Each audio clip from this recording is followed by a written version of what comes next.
Okay, so being that we're 2 days away from Lag BaOmer, so I thought it would be appropriate to learn about Lag BaOmer and see what we covered today. If we'll need another day, otherwise we'll go back to the Maimer.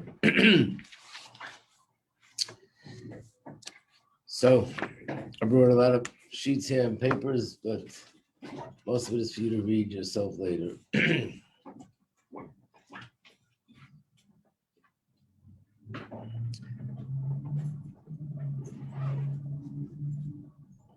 So Rabbi Shimon Bar Yochai, he lived after the destruction of the Beis HaMikdash, and those are the times that the Romans were ruling.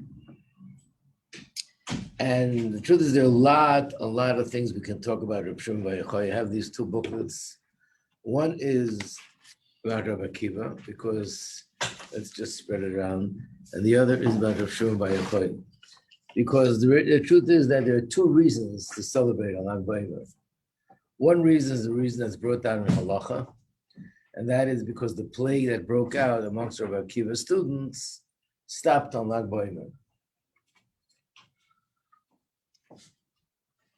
The other reason is because Rabbi Shimon Bar Yochai passed away on Lag BaOmer, and he requested that this day be a day that we celebrate with simcha, and it should be the kind of a simcha like the simcha of a wedding.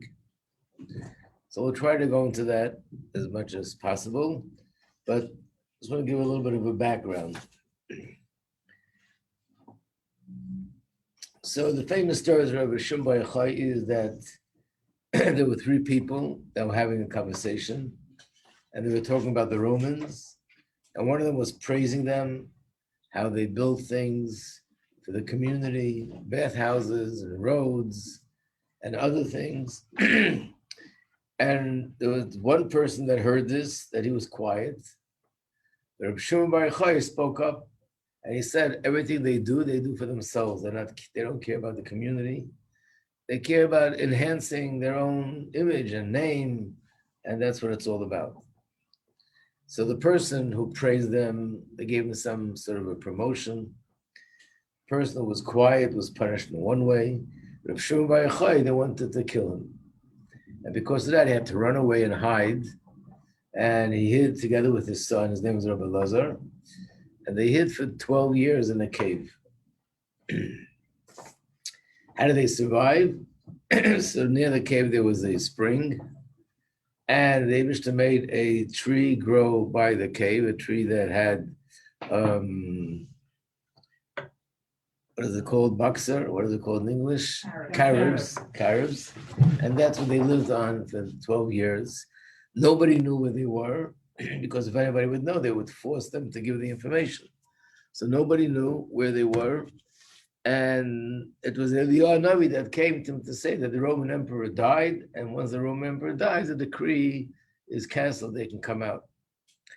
So they came out, and they were, for 12 years, totally removed from everything in the world. They were totally immersed just in learning, davening, and especially, that's where the Zohar was written while he was in this cave. When they walked out, they just could not tolerate, and they couldn't accept that people were wasting their time on materialistic things. So wherever they looked, and they saw people plowing a field, they would say, I can't understand how people are wasting time on such nonsense. The field and the plow went up in flames. They looked at something else people were doing, that went up in flames. Then there was a heavenly voice that came out and said, the two of you, go back into your cave before you're going to destroy my entire world. So they went back to the cave. And in the cave, they were there for another year. And that year was basically an opportunity to readjust themselves to this physical world. But it wasn't total, it wasn't complete. When they came out, Rabbi Lazar, the son of Rabbi Shimon Bar Yochai, had the same problem. Wherever he looked, it went up in flames. Rabbi Shimon Bar Yochai, he looked at the same place, and he was able to heal it. And eventually they both got readjusted and back into the Gashmizik world. So there's a lot to learn about that story, and a lot to learn about what's unique about Reb Shimon Bar Yochai in the sense of the way he did things. There are many Maimorim about that. And of course, Reb Shimon Bar Yochai is the author of the Zohar. And it's not just that he wrote a sefer called Zohar. There's much more to it, as we'll soon explain. The Zohar was hidden for a long time. And there was somebody called Rav Moshe de Leon that he found these manuscripts, or he publicized the manuscripts. When it first came out, there was a lot of controversy. Is it authentic? Is it not authentic? But eventually, everyone came to realize that these are authentic, and the greatest sages of the time gave their approval that this is really the true manuscripts of the Zohar, and that's what we have today. In reality, it's not such a big sefer, it's a small little sefer, but this holds all the secrets of Torah that all of Kabbalah pretty much is based on.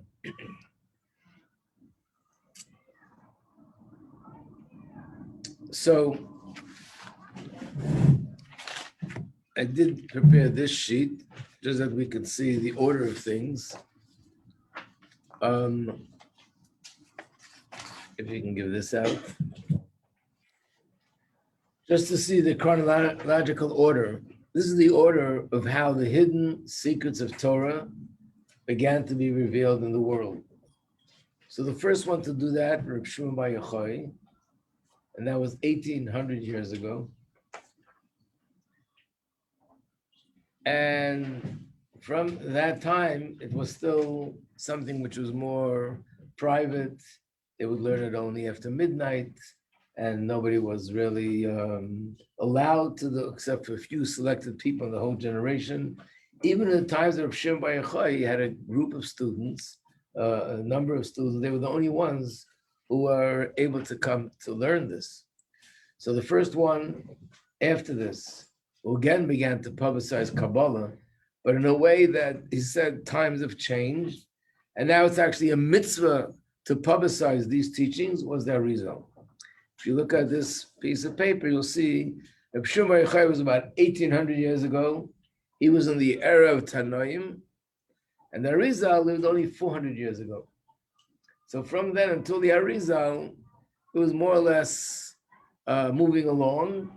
But when the Arizal came, that was a whole new level, a whole new turning point in the Kabbalah. Now, after the Arizal, there were 3 generations before the Baal Shem Tov. One is someone called Rabbi Yoel Baal Shem. One was somebody called after him Rabbi Yoel Baal Shem. And after him, there was a third one called Rabbi Adam Baal Shem. The reason why they were all called Baal Shem means master of the name. They all had vast knowledge of Kabbalah, besides vast knowledge of Torah in general. And they had the master of the name, meaning they performed miraculous things with Hashem's name. And to read up on this, the best place is to read the memoirs. I made copies of that a little bit. Just a few. I'm going to put it out here on the table. You can find to read in your free time. In the memoirs of the Frierdiker Rebbe, he describes the 3 generations of Rabbi Yoel Baal Shem, Rabbi Yoel Baal Shem, and Rabbi Adam Baal Shem. And it's true that there was also tremendous controversy. People were against them. And it looked just similar to what happened when Chassidus came out. People were against them and came out with all sorts of declarations and excommunications, maybe not so harsh, but other things, basically declaring this as that this is unacceptable. And then came the Baal Shem Tov, who, as you see, lived almost 300 years ago. And he was the first one to spread Chassidus. And then the Alter Rebbe brought Chassidus into a new level, which is what we know as Chassidus Chabad.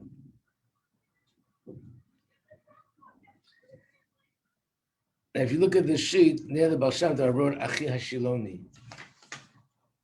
So just to, again, give you a perspective on that, the Baal Shem Tov studied Chassidus with a teacher. And every year I tell the story in the beginning of the year when we celebrate Baal Shem Tov's birthday, so I'm not going to go into it again. But the Baal Shem Tov studied Chassidus in a cave with someone, and for a year he didn't know who it was. He knew that he was a great tzaddik, and I guess he also knew he wasn't a tzaddik from that generation, but from a previous generation, but he didn't know who he was. After learning with him for a year, he said to him, before they said goodbye for the day, he said to him, I am Achi Shiloini. And as soon as he said these words, the Baal Shem Tov fainted. Imagine, he's learning with him for a year, and he saw what kind of tzaddik he is, and he saw the vast knowledge he had in the deep secrets of Torah. But nevertheless, once he heard who he was, he fainted. Who was Achi Shiloini? So let me give this out just to show you where it fits in.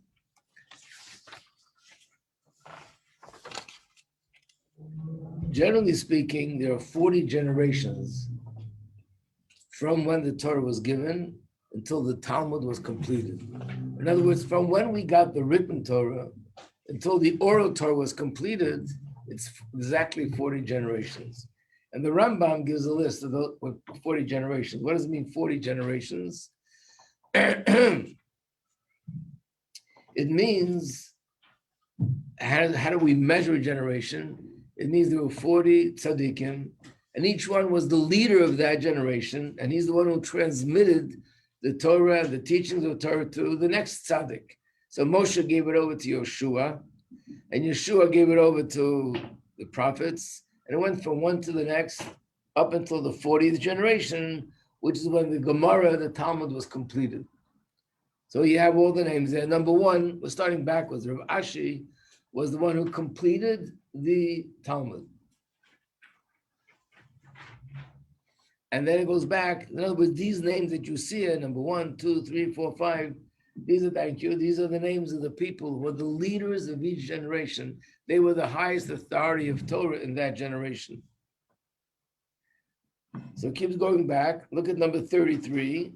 33 is Eliyahu. This is Eliyahu HaNavi. But this is Eliyahu HaNavi before he became an angel. So he lived in that generation. And who was his teacher? Achia, which is Achia Shiloini. And he received the Torah from King David, from David HaMelech. Not only that, the Rambam writes, besides the fact that he received the Torah from David HaMelech, he was one of the people who went out of Mitzrayim, which means he was actually one of the people that stood by Har Sinai. And that means that miraculously he lived like over 400 years. Because he lived in the times of Mitzrayim, and he lived in the times of David HaMelech.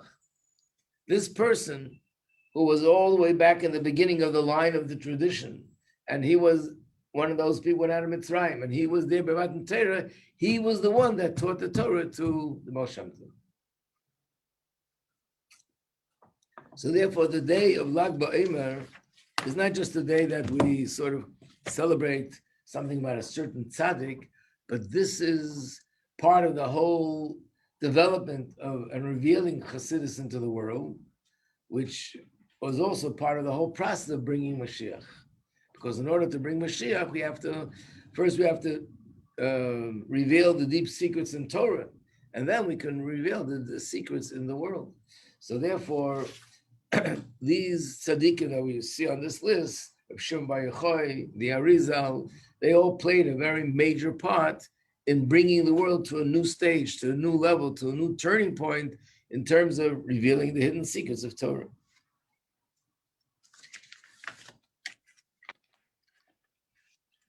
So does it go backwards? What? Does it go backwards? I made it backwards. Yeah, I made it backwards, starting from the end. Rabbi, do you know what English year the Talmud was completed by Rabbi Ashi? What English year? Yeah. I don't know the exact year, but it's approximately 1,500 years ago.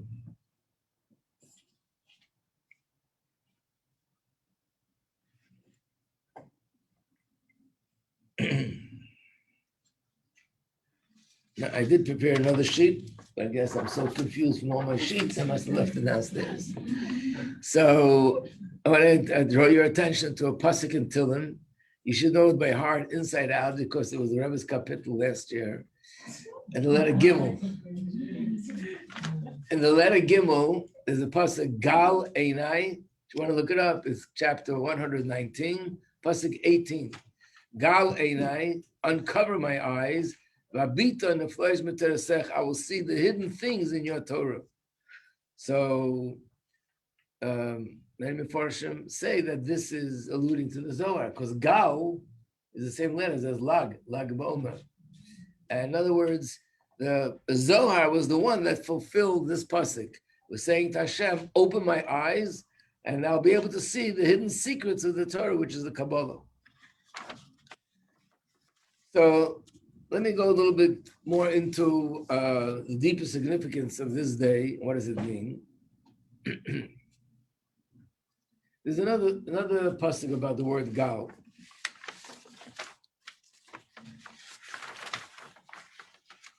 Where's the other pasuk? So the other pasuk is in Chumash Parshas. It's in Chumash Bereshis. If you want to look it up later, you can make a note. It's chapter 31, pasuk 52.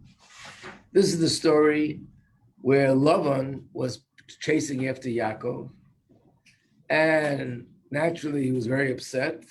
But Hashem appeared to him in a dream and said, don't you dare do anything to Yaakov, because I'm not going to let you. And therefore, when he met Yaakov, they just had to made some sort of a deal that they have their territories. You don't go to my territory, I don't go to your territory. So these are the words in the pasuk. Eid Hagal Hazeh, there's going to be a pile of rocks, and that's going to be the witness, like a monument that is going to separate me from you. It's like a barrier, separate me from you. You can't cross over to my territory, and I won't cross over to your territory, and everything will be fine. But the words are Gal, again, the same letters, Gimel Lamed. So Chassidus says Gal also means a barrier. In other words, what happened on Lag BaOmer, it wasn't just that Rav Shimon Yochai taught Torah, he actually removed a barrier that was standing since the world was created and since the Torah was given. And that barrier didn't allow the hidden secrets of Torah to be revealed in the revealed way in this world. He was the one to remove that barrier and allow the hidden secrets to become revealed. So this is consistent with what it says, that Lag BaOmer is Matan Torah of Pnimis HaTorah, Matan Torah of Kabbalah. In other words, we're not saying, God forbid, that the Torah was given again. The Torah was given once. And anything in Torah that's ever going to be taught is included in what was given at Har Sinai. In fact, even when Mashiach comes and the deepest secrets of Torah will be revealed, and those secrets will be infinite because it will be learning Torah forever. And we'll be learning more and more. Even the tzaddikim will know the whole Torah, and every detail in Torah will still be learning new things. So it's infinite wisdom. Still, everything is included in when the Torah was given at Har Sinai. But it means that something happened which was similar to Matan Torah, that on that day, Lag BaOmer, that is the day that Rav Shimon Bar Yochai removed the barrier, and from that point on, the teachings of Kabbalah and the hidden secrets of Torah can now descend to this world. Now you might remember that when we were celebrating Yutas Kislev, we said Yutas Kislev is Matan Torah for Chassidus. Okay, we're used to having contradictions. But the difference is, this is Matan Torah for Pnimis HaTorah in general, Kabbalah, and Yutas Kislev is Matan Torah for Chassidus. In other words, just like there was a barrier for the hidden secrets of Torah to be revealed in general, there was another barrier that these secrets of Torah could not be revealed in a way that we could perceive it, understand it, and sort of internalize it intellectually. And the Alter Rebbe broke that barrier, and that was the day of Yutas Kislev. So what we're looking at is we see that things are happening in a sort of in a gradual process. that slowly, slowly, slowly, the light of Mashiach begins to shine in the world. It started in the generation of Reb Shimon Bar Yochai, then it went to the generation of the Arizal, and then the three Baal Shems, and then the Baal Shem Tov, the Alter Rebbe, and here we are, where we are at the threshold of redemption as a result. One question. Yeah. If Kabbalah is like before Chassidus and it's like more deep, let's say, like why Chassidus wasn't like more revealed, let's say, later, if it's less like intense, whatever. I don't know. This is a discussion in itself, and you're right. The right time to talk about it is a time like Balmer, but I don't know if I'll get into it now. Maybe we'll go into it tomorrow. There are sichos from the Rebbe that explain it, and also to understand. So once the secrets are revealed, what's so unique that happened on Yutas Kislev? Like what? So we understand it. What is it that makes it so revolutionary? So we have to explain it in general. Okay, so this explains, by the way, another thing. Lag BaOmer is a day that we focus on children. So as you know, there are rallies for children. The Rebbe introduced Lag BaOmer parades for children. Actually, the Rebbe started this idea of parades during the lifetime of the previous Rebbe. I think the first parade was in 1943. And it's interesting that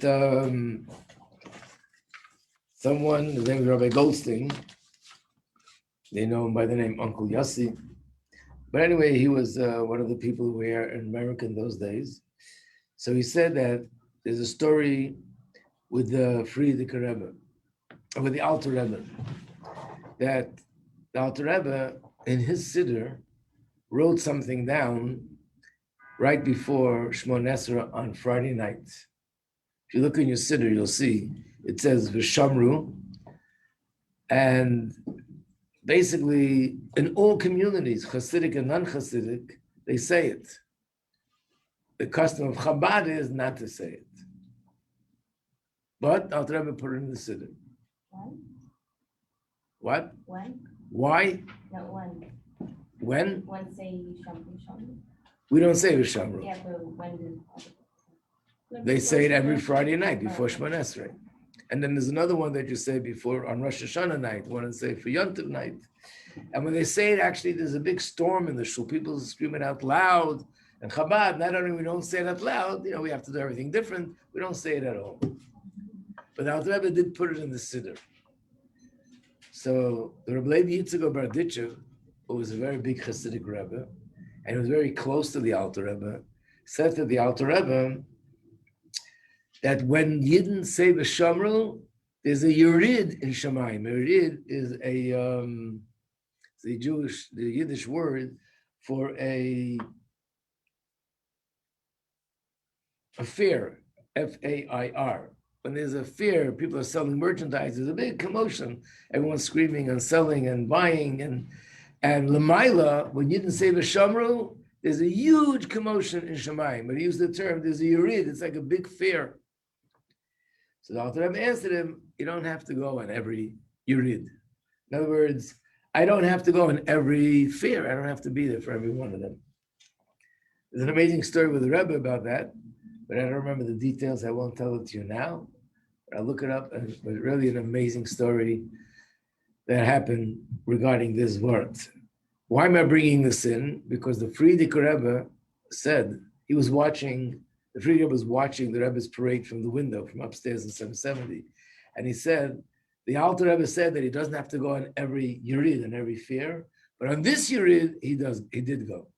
In other words, the Alter Rebbe was present by the parade.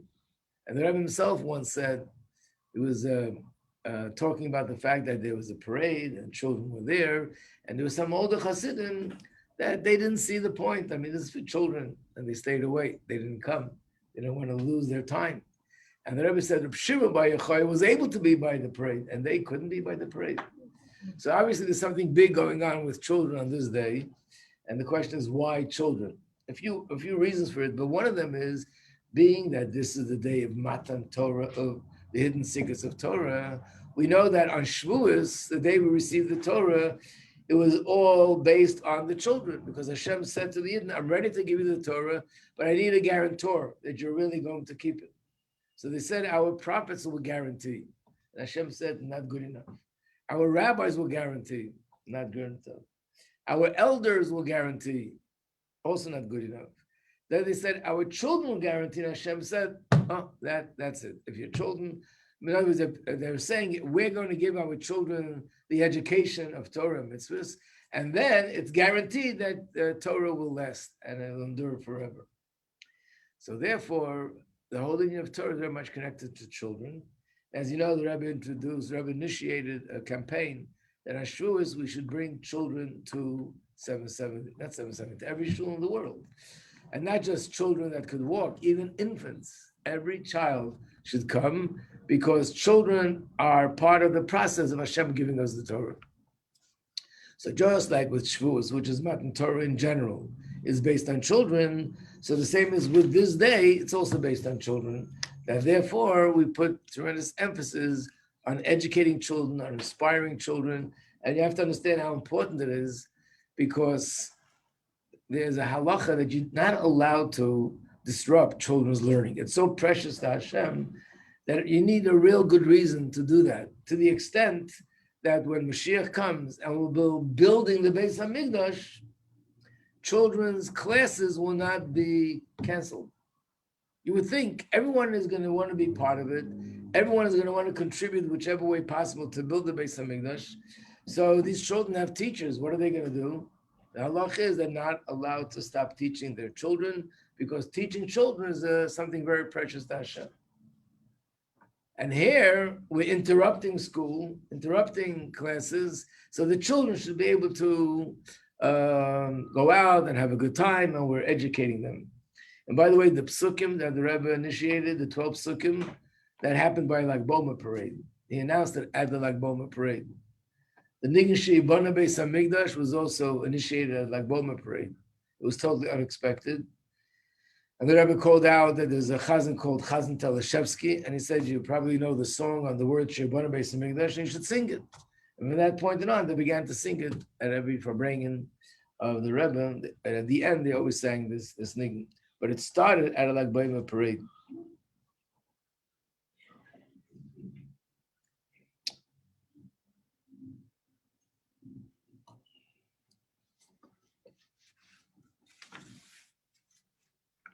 Now, another thing which is the most practical, because Hamaiso Iker, action is what counts more than anything else.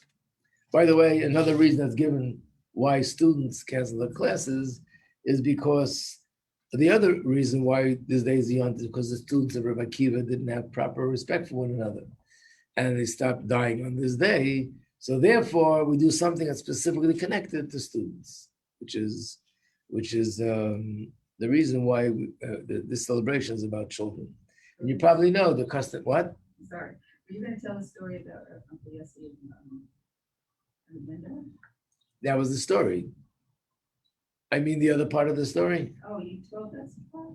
No, I said that the Friedrich Rebbe said, the Alter Rebbe said, I don't go on every, you read, I don't go to every fair, even though there's a big commotion, Right. and it's an amazing gathering, I don't have to go to every single one. Right. So the Friedrich Rebbe said, but to this fair, he did come. Right, but it wasn't there. So there's another part of the story that he said that everyone noticed during the parade that there was another window that opened up, and nobody was there. So that's how they understood that this is the Alter Rebbe. This is the way they wanted to understand. Right.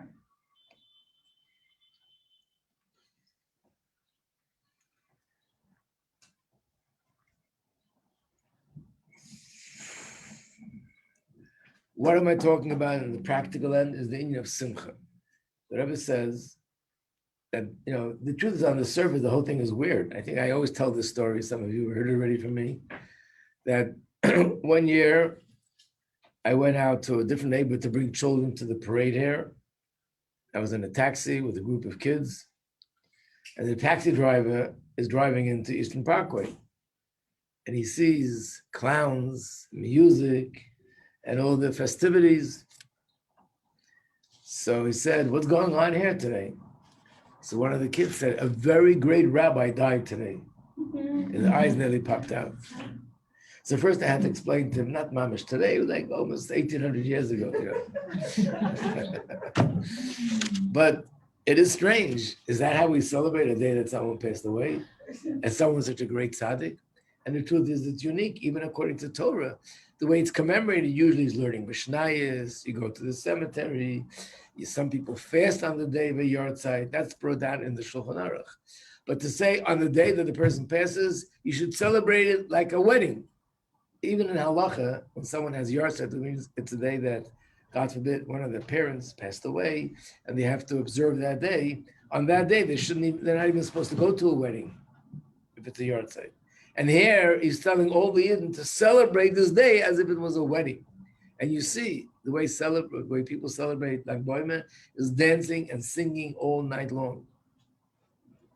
So the Rebbe says that there's a story, and this is not a story that you can doubt how authentic it is and what really happened, or the details, because this story is actually printed in the writings of the Arizal himself. And the story is that the Arizal had a student, his name was Rabbi Avram Halevi, and this student came with the Arizal to Miron to celebrate Lag BaOmer. And this student was a great tzaddik, and he had a custom that every day he would say a certain tefillah, a certain prayer, that no one says this prayer, and all of us say this prayer once a year. And when do we say it? On Tisha B'Av. And that prayer is called Nachim. In the Shmoneh Esrei, if you look at the Shmoneh Esrei of Mincha, when it comes to the bracha of Yerushalayim Ircha, Rachmim Toshav, the bracha about Hashem should rebuild the Beis Hamikdash, on Tisha B'Av we insert another prayer, and I'm asking Hashem to console us, to comfort us. He would say this prayer every single day of the year, which means even on a day like Rosh Chodesh, even a day like Chalamoid, when you don't say Tachnun, these are festive days, he would still say it. So he came with the Arizal to Miron, daven, whatever he davened, Mincha probably, and he said this prayer. And then unfortunately there was a tragedy that happened in his family. And the Arizal said to him that Shimon Bar Yochai told me that I should give over to you, that the reason why this happened was because you said Nachem on his Simcha Day. It's a Simcha Day, and therefore you shouldn't have said this prayer. By the way, why was he more than anyone else so broken? He felt so much grief that every single day of the year he said this prayer. So it's written that his neshama was a Gilgul of Yirmiyahu Navi. Yirmiyahu Navi was the Navi who actually witnessed the destruction of the temple. He was the Navi at that time. He witnessed the Yidden suffering. He witnessed them going and getting in chains and being tortured and persecuted and beaten and killed. So he felt the Churban in a way like nobody else. And this tzaddik, his neshama, was a Gilgul of Yirmiyahu Navi. So therefore he felt it. But still, on the day of Lag BaOmer, it was not the right time to do that, because this day is supposed to be a day of Simcha. What does it mean, and how does it make sense? So one of the ways of explaining it is, when Mashiach comes, what kind of day will Tisha B'Av be? Anyone aware? I mean, will we still have Tisha B'Av, or we'll just erase it from the calendar? We'll still have it, but we'll. Right, so we would have thought that when Mashiach comes, Tisha B'Av will be taken off the calendar because it's no longer a day to think about. But actually the Rambam writes, no, based on a pasuk, that these days will be transformed into festive days, and there'll be Yom Tovim, there'll be a Yontif. And not only that, Chassidus explains that the Simcha that we're going to feel on Tisha B'Av is going to be greater than the Simcha of Pesach and Shavuos and everything else. Why? How could that be? How does it make sense? Because we know that anything that happens to a person is really a bracha, but it's a hidden bracha. So if a person loses $1.33, how big is the bracha that's hidden? Small. Right, it's probably like also worth $1.33, maybe a little bit more. If a person Chas v'Shalom loses his job and has no sustenance, obviously the bracha is also something on a greater scale. And if the pain and the suffering is something deeper than that, then the bracha is also greater than that. So you think of Tisha B'Av, what is Tisha B'Av? It's not just the day the temple was destroyed. It's the day the Beis Hamikdash was destroyed, the day the Yidden were taken to Gullus. And in a sense, this is the day that was the beginning and the source of all the suffering and all the pain and all the tears and everything tragic that happened from then until Mashiach comes. So it's like infinite, the amount of pain that's included in this day. So it must be that the bracha that's in this day is also in proportion to that. It's the only thing is the bracha of Geula. And therefore, when Mashiach comes, Tisha B'Av is actually going to be a yontif. So what's going to be with the yard site? A tzaddik passed away. It's very tragic, you know. It's to every person who appreciates what tzaddik is very tragic that the world no longer has this tzaddik. But when Mashiach comes, even these days, just like Tisha B'Av, will actually be a yontif. We'll see the hidden bracha in the day. So if that's the case.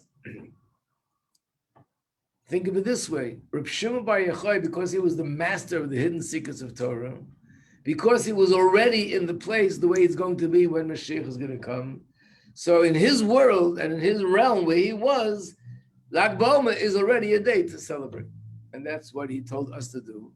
By doing that, we all will lift it into his world. That here is a day of a passing of a tzaddik, and yet how do we commemorate it? By dancing and singing and celebrating the way we'll be doing these things when Mashiach comes. So in a sense, celebrating and dancing and singing on Lag BaOmer is a form, in the language we speak today, it's a form of living Mashiach. That's what it is. We're living the way we'll live when Mashiach comes. So by a person being sad on that day, and like he did with the Nachem, he sort of didn't allow the joy of the day and the light of Mashiach, which shines at that day, should be able to shine. So therefore, it's extremely important that on Lag BaOmer to be betachlis hasimcha. Now, I have prepared you and warned you many times, whenever there's a day that it's very important to be besimcha, that's when the Yetzer Hara comes and finds a good excuse to be upset about something. Something Gashmi is, something Ruchni is, and all sorts of excuses. So be ready for him. And just remind yourself that what it says here, that this is the day that we're connected with Reb Shimon Bar Yochai. He's lifting us to a place of simcha. And therefore, we have to put everything aside. And during these 24 hours, just be besimcha. There's another thing that I want to talk about. We'll talk about it tomorrow. You'll see wherever there's some advertisement about a parade, Reb Shimon Bar Yochai, Lag BaOmer, very often next to it will have the words, Hine matei v'manoim sheves echem gam yachad. Why? Anyone know why? Unity. What? Unity. Okay, what else? The English translation, it's good when brothers. How beautiful it is that brothers are together, right? How does this work? That's true, definitely. Like for students for Rabbi Akiva. Students of Rabbi Akiva, okay. But it's more connected to Reb Shimon Bar Yochai than students of Rabbi Akiva. What was the question? What's the connection between this pasuk and Reb Shimon Bar Yochai? I think there was a drought. Oh, getting there. And he said that pasuk and then it rained. Right. There was a story Really? in the Zohar that there was no water, and they came to him, and instead of doing the regular routine, which is fasting, there's a whole order of things, a whole regimen in the Torah, what to do when there's no rain. He did something very different. He said Maimer, Kabbalah, on the words, Hine matei v'manoim sheves echem gam yachad, and after that it started to rain. So a lot of Maimarim, when the Alter Rebbe, the Mitzvah Rebbe, our Rebbe, on Lag BaOmer, they begin with the words, Hine matei v'manoim, and they explain what was unique about Reb Shimon Bar Yochai's approach, that he brought down bracha in the world different than other tzaddikim. So we'll touch on that tomorrow, Yetzer Hara.